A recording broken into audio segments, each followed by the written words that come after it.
Body language বা দেহভঙ্গির অর্থ জানলেই বুঝবেন মানুষটি কেমন। এই পৃথিবীতে কম বেশি ৬,৫০০ ভাষা রয়েছে। বিশ্বের কারো পক্ষে এত ভাষা আয়ত্ত করা কোনোভাবেই সম্ভব নয়। কিন্তু বন্ধুরা, মুখের ভাষা ছাড়াও মানুষকে বোঝার জন্য এমন একটি উপায় রয়েছে যা স্থান, কাল আর কোনো ভাষার উপর নির্ভর করে না, আর সেটি হচ্ছে দেহভঙ্গি বা শারীরিক ভাষা। এই শরীরী ভাষা মানুষের বলা কথার থেকেও তাকে অনেক বেশি প্রকাশ করে। আপনি জানলে অবাক হবেন, মানুষ নিজেকে প্রকাশের ক্ষেত্রে শারীরিক ভাষার প্রয়োগ করে ৫৫%, বলার ভাষা ৩৮% এবং ৭% প্রয়োগ করে শব্দ চয়নে। তাই এখন আমি আপনাদেরকে এমনই 10টি দেহভঙ্গি সম্পর্কে জানাবো যেখান থেকে আপনি বুঝতে পারবেন আপনার শরীর আপনার সম্পর্কে অন্যকে কি তথ্য দিচ্ছে। তবে তার আগে আপনি আপনার বডি ল্যাঙ্গুয়েজকে কাজে লাগিয়ে আমাদের প্রতি আপনার ভালোবাসার স্মারক হিসেবে চ্যানেলটি সাবস্ক্রাইব করুন আর ভিডিওটিতে লাইক দিন। তাহলে চলুন শুরু করা যাক।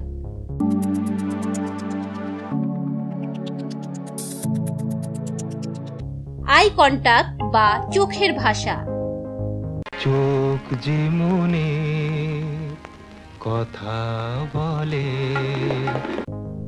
সত্যি, চোখের ভাষা বোঝে না এমন মানুষ পৃথিবীতে খুঁজে পাওয়া মুশকিল।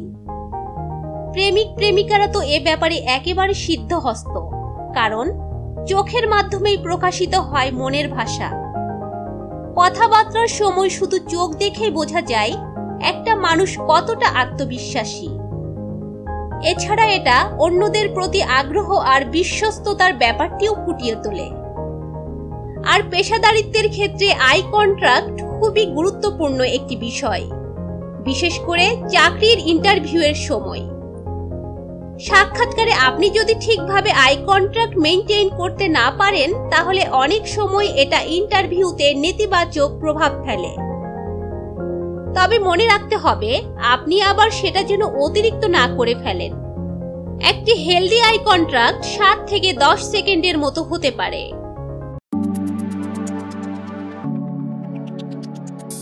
পায়ের অঙ্গভঙ্গি। পায়ের মূল কাজ আমাদেরকে এক জায়গায় থেকে আরেক জায়গায় নিয়ে যাওয়া। কিন্তু জানলে অবাক হবেন, এই পাও কিন্তু অন্যদের কাছে আপনার ব্যক্তিত্বের ব্যাপারটি প্রকাশ করে। যেসব পুরুষ 2 পা ছড়িয়ে জায়গা নিয়ে বসে, তার অর্থ তিনি কর্তৃত্ব করতে পছন্দ করেন। অন্যদিকে যে মানুষ বাম পায়ের উপর ডান পা উঠিয়ে ক্রস করে বসেন, তিনি বাস্তব জীবনে খুবই আন্তরিক হন। আর এর ঠিক উল্টোটি যারা করেন, অর্থাৎ ডান পায়ের উপর বাম পা উঠিয়ে একটু জায়গা নিয়ে বসেন, তিনি হন বেশ আত্মবিশ্বাসী এবং তর্কপ্রবণ।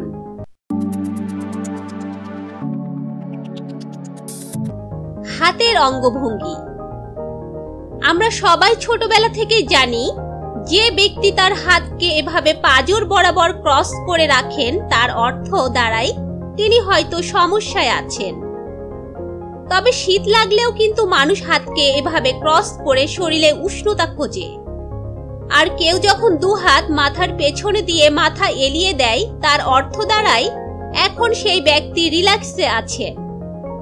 2 হাতকে যুক্ত করে মুঠিবন্ধন ইঙ্গিত দেয় আপনি ভালো কিছু প্রত্যাশা করছেন। তবে কেউ যখন কথা বলার সময় 2 হাতে তালু ঘষে, আমাদের সামাজিক প্রেক্ষাপটে সেটাকে ধরা হয় চাটুকারিতার প্রাথমিক লক্ষণ হিসেবে।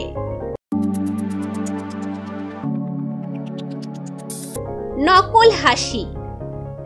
হাসি সামাজিকতার গুরুত্বপূর্ণ একটি মাধ্যম। নকল হাসি শুধু মুখেই সীমাবদ্ধ থাকে, কিন্তু একটি সত্যিকারের হাসির রেশ পৌঁছায় মানুষের চোখ পর্যন্ত। মানুষ যখন মন থেকে হাসে, তখন তার চোখের চারপাশে ভাঁজ পড়ে, সেখানে কিছু রেখাও দৃশ্যমান হয়। কিন্তু নকল হাসিতে শুধু ঠোঁটই প্রসারিত হয় আর কিছু না। তাই এখন থেকে কেউ যদি আপনাকে হাসি উপহার দেয়, তাহলে অবশ্যই তার চোখের দিকে তাকাবেন। সেখানে যদি ভাঁজ না পড়ে, তাহলে বুঝবেন সে হাসিটি ছিল শুধু একটি ফর্মালিটি।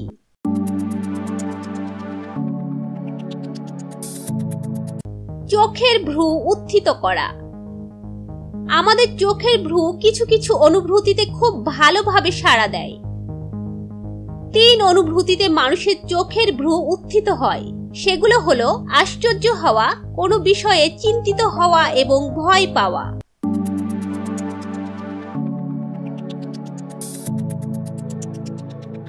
আঙ্গুল নাচানো। আঙ্গুল নাচানো মানুষের খুবই কমন একটি অঙ্গভঙ্গি। এর মাধ্যমে প্রকাশ পায় আপনি হয়তো খুবই উতলা আছেন অথবা হতাশাগ্রস্ত।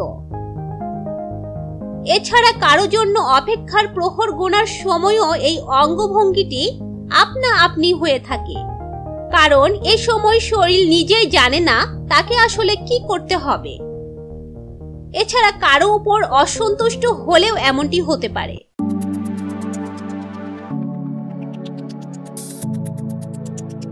শারীরিক অবস্থান। আপনার কি কখনো এমন হয়েছে আপনি কোনো অফিসে বসে আছেন আর কাউকে ঢুকতে দেখেই বুঝে গেছেন এই মানুষটি আসলে এই অফিসের বস? এটা সম্ভব হয়েছে মানুষটির শারীরিক অবস্থান দেখে। হাঁটা চলা আর বসার সময় আমাদের শরীর যে পরিমাণ জায়গা নেয় সেটি আমাদের ক্ষমতাকে প্রদর্শিত করে। বুক চিতিয়ে সোজা দাঁড়ানো শক্তি আর প্রভাবশালী মানুষের লক্ষণ, আর এর ঠিক বিপরীত ঝুঁকে থাকা বোঝায় আপনি কমজোর ব্যক্তিত্বের অধিকারী।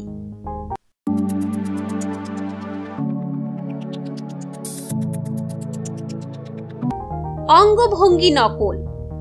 আপনি কারো সাথে কথা বলার সময় এমনটা দেখেছেন কি? আপনি যা করছেন আপনার সামনে বসা মানুষটিও ঠিক তাই করছে। উদাহরণস্বরূপ, আপনি পা ক্রস করলেন তো ওই ব্যক্তিও তাই করলো। আবার আপনি তার দিকে একটু ঝুঁকেছেন কি সেও আপনার দিকে ঝুঁকে পড়ল। এটাকে বলা হয় বডি ল্যাঙ্গুয়েজ মিররিং বা অঙ্গভঙ্গির নকল করা। এটা কিন্তু একেবারেই প্রাকৃতিক একটি ব্যাপার যা আমরা মনের অজান্তেই করি। আর এটা আমরা তখনই করি যখন আমার সামনে থাকা ব্যক্তিটির সাথে আমাদের একটি পজিটিভ বন্ড তৈরি হয়ে যায়। পেশাদারিত্বের ক্ষেত্রে এটা খুবই গুরুত্বপূর্ণ। এর মাধ্যমে আপনি বুঝতে পারবেন আপনার সামনে বসা মানুষটি আপনার সাথে অনেকাংশেই একমত।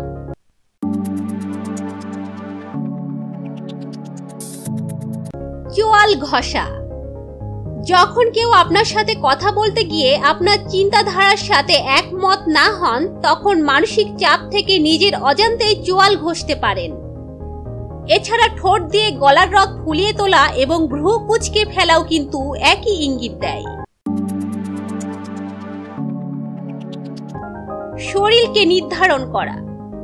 আমরা যখন দেহভঙ্গির কথা বলি সেখানে আমাদের বুকটা ধনুকের কাজ করে। বুকটা যেখানে পয়েন্ট করে সেটা দেখেই বোঝা যাবে আপনার ইন্টারেস্ট আসলে কোথায়। কোনো মিটিংয়ে যদি কারো শরীর বাইরের দিকে হেলে যায় তাহলে বুঝতে হবে ওই লোক এই মিটিং নিয়ে খুশি নয়, অথবা কোনো বিষয়ে সে একমত হতে পারছে না। আবার বন্ধুদের সাথে আড্ডায় দেখা যায় এক বন্ধু যখন কথা বলছে তখন অন্যদের শরীর তার দিকে ঝুঁকে থাকছে। এর মানে হলো সবাই খুবই মনোযোগী ওই বক্তার কথা শুনতে। তবে বন্ধুরা, মনে রাখতে হবে মানুষ খুবই জটিল একটি প্রাণী। কোনো নির্দিষ্ট অঙ্গভঙ্গি আর বিষয় দেখে তাকে বুঝতে পারা খুবই মুশকিল। তাই মানুষ চিনতে অঙ্গভঙ্গির পাশাপাশি তার কথার দিকেও সমান মনোযোগ দিতে হবে। আর আমাদের কাছে আপনার কোনো প্রশ্ন থাকলে তা মন্তব্যের মাধ্যমে জানানোর সুযোগ তো থাকছেই।